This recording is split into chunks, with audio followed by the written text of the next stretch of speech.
is the driver's seat. And this, the lock.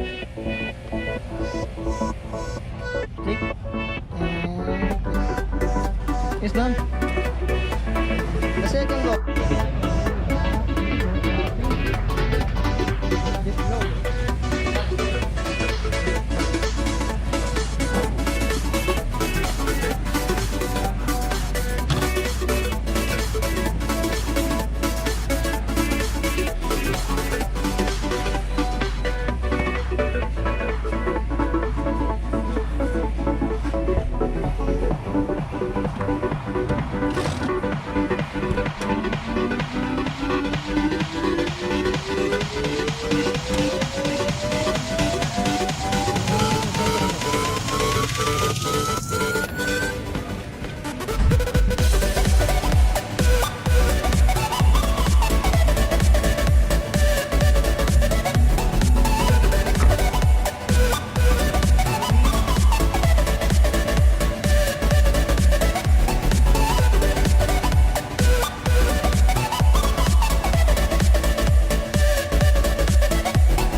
Here we go.